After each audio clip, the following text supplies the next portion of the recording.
তামিলনাড়ুর মসনদে আজ নতুন রাজা, কিন্তু রাজপ্রাসাদের অন্দরমহলে বাজছে বিচ্ছেদের সানাইয়ের গুঞ্জন।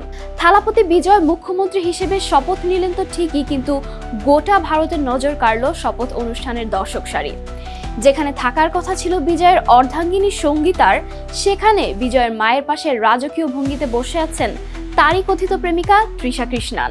তবে কি ভক্ত সমর্থকদের গুঞ্জনই সত্যি হচ্ছে?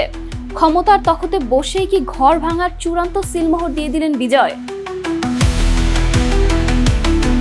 1999 সালে শুরু হয়েছিল বিজয় ও সঙ্গীতার টোনাটুনির সংসার। দুই সন্তান জেসন আর দিব্যাকে নিয়ে সাজিয়েছিলেন সেই সংসারের বাগান। চলতি বছরের শুরু থেকেই শোনা যাচ্ছিল ভাঙনের সুর, গুজব রটেছিল ডিভোর্সের খবর। কিন্তু সেই বিচ্ছেদের আগুনে ঘি ঢালার জন্য বিজয়ের ভক্তরা এখন আঙুল তুলছে তৃষা কৃষ্ণানের দিকে। 2004 সালে ঘিলি সিনেমার সেই অনস্ক্রিন কেমিস্ট্রি ডালপালা মেলেছিল ক্যামেরার বাইরে। এমন গুঞ্জনও আছে, আথি কিংবা থিরুপাচির সেটে যে প্রেমের গুঞ্জন শুরু হয়েছিল তা দীর্ঘ 15 বছর আড়ালে থাকার পর কি আবারও লিওর হাত ধরে ফিরে এলো?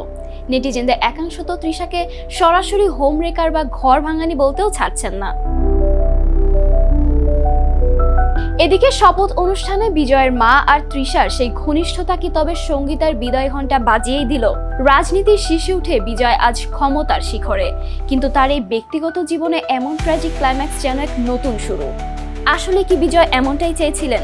তামিলনাড়ুর মুখ্যমন্ত্রী হয়ে কি বিজয় তার হৃদয়ের রানীকেও বদলে ফেললেন? যদিও বিজয় তৃষা কেউই এখনো তাদের এই সম্পর্কের কথা স্বীকার করেননি, তবে এই রহস্যের সমাধান হয়তো সময় বলে দেবে। কিন্তু আপাতত বিজয়ের শপথের চেয়েও বড় প্রশ্ন হয়ে দাঁড়িয়েছে, তৃষাই কি হবে তামিলনাড়ুর নতুন ফার্স্ট লেডি? আপনার কি মনে হয়, বিজয় তৃষার এই রসায়ন কি শুধুই বন্ধুত্ব, নাকি ক্ষমতার আড়ালে ঢাকা পড়া এক নিষিদ্ধ প্রেম? ঝটপট জানান আমাদের কমেন্ট বক্সে।